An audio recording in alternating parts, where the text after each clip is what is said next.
राम अब राजा होंगे अयोध्या के। राम बेटे उठो, यहां आओ मेरे पास।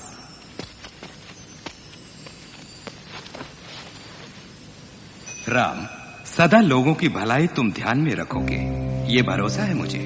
आपके उपदेशों पर पूर्ण रूप से चलने का मैं प्रयत्न करूंगा पिताश्री।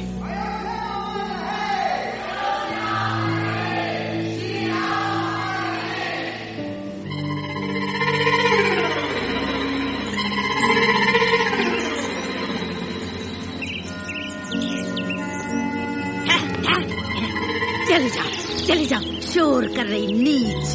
मंथरा, तुम चिड़ियों को क्यों कोस रही हो? कैकेयी, सजने का ये भी कोई समय है तुम्हारा? पूरे राज्य पर जब दुर्भाग्य के बादल मंडरा रहे हो। मंथरा, तुम्हें मालूम नहीं क्या? हमारे प्रिय पुत्र राम कल अयोध्या के महाराज बनने वाले हैं। बुद्धू औरत, वो ही तो तुम्हारा दुर्भाग्य है रानी जी। ओ कैकेयी, तुम तो बड़े भोली हो, दाव पेच नहीं जानते। देखा तुम्हें राजा दशरथ ने कैसा धोखा दिया है। मुंह बंद कर मंथरा, लज्जा नहीं आती तुझे महाराज के लिए ऐसे शब्द बोलते हुए?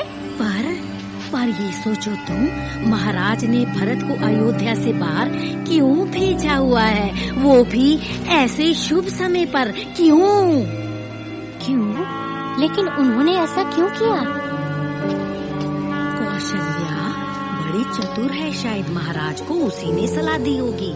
तुम तो बहुत चहेती रानी हो ना महाराज की, यही कौशल्या की जलन है तुमसे। चलती है वो तुम्हारे यौवन और सुंदरता से। पर मैं क्या करूं?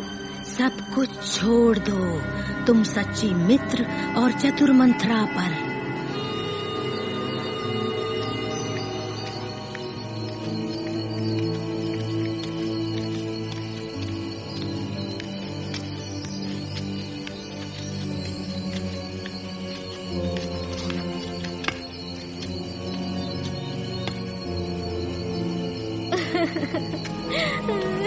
क्या हुआ?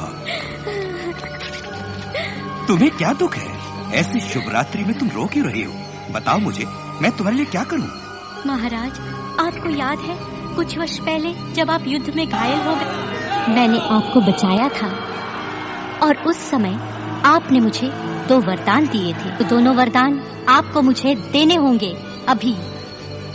केवल 2 वरदान? तुम जितने वरदान चाहो ले लो।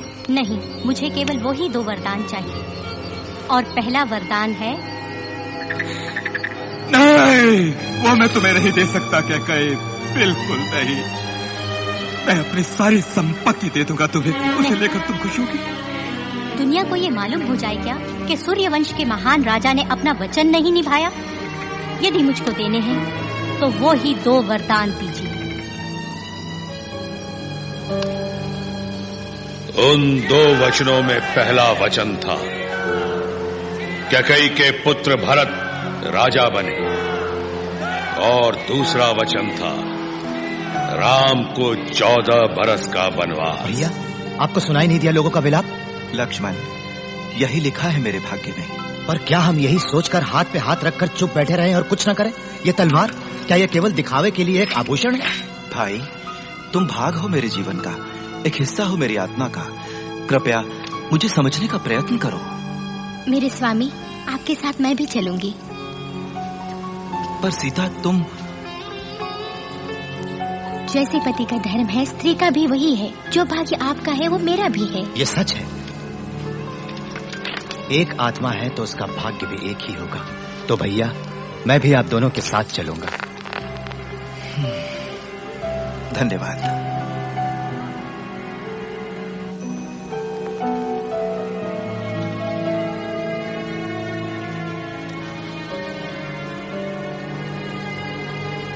माँ, आप चिंता न करना, 14 वर्ष वन में जल्दी ही बीत जाएंगे। इसके बाद लौटकर मैं आपके चरणों को छूकर आशीर्वाद लूंगा। अच्छा मेरे बेटे। राम,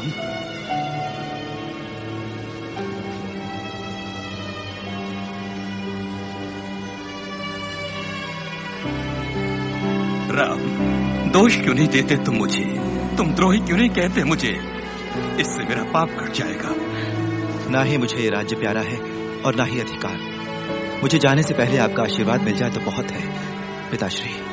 मेरे बेटे, वंश के परदादाओं का मान बढ़ाना, कुशल मंगल लौटाना, दुनिया में ऐसा महान बेटा और किसका होगा। मंत्री जी, राम के साथ वन में जाने के लिए रथ, हाथी, घोड़े और सेना का प्रबंध कीजिए। जो आज्ञा महाराज। पिताश्री, प्रकृति ने स्वयं प्रबंध किया हुआ है मेरा, तो मुझे जरूरत क्या है पूरे आडंबर और ठाट बाट की। तो फिर जो भरत को मिलेगा इस देश का राजा बनके, वो होंगी खाली तिजोरियां और केवल थोड़े से सिपाही।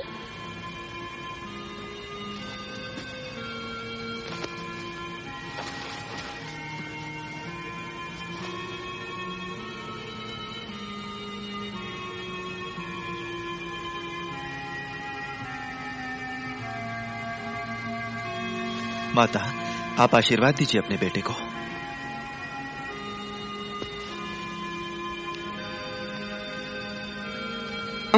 हमें छोड़ के ना जाइए, आप ही हमारे राजा हैं।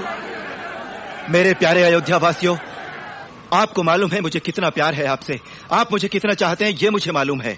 आप यदि मुझे प्यार करते हैं तो मेरे भाई भरत को भी प्यार कीजिए। वो आपके प्यार के और आपके राजा बनने के योग्य है। सहयोग दीजिए उन्हें, मैं विनती करता हूँ। सहयोग दीजिए मेरे दुखी पिताश्री को। मेरे प्यारे अयोध्या वासियों, यही मेरी प्रार्थना है आपसे। श्री राम बचाइए, बचाइए श्री राम, श्री राम बचाइए।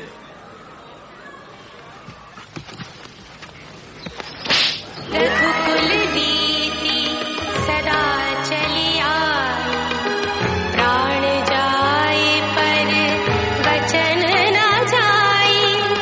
धर्म देश जाति की रक्षा, राम नाम से कर ले भाई।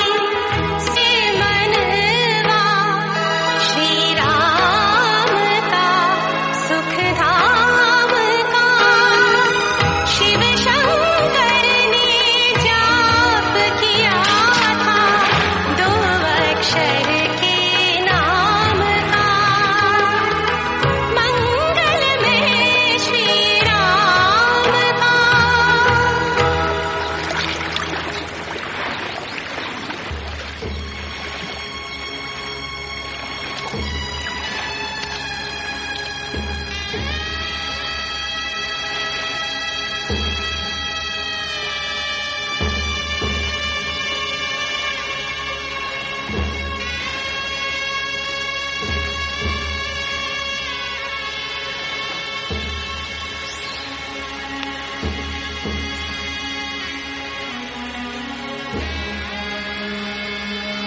राम,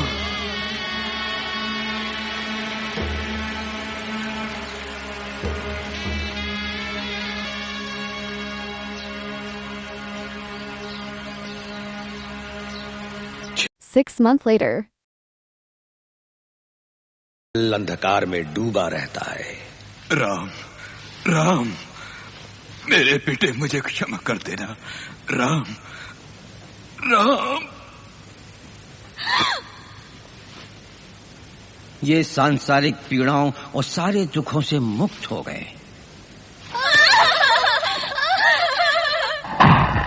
कैकई के बेटे भरत अपने नाना से मिलने के कह गए हुए थे। उन्हें तुरंत अयोध्या बुला लिया गया।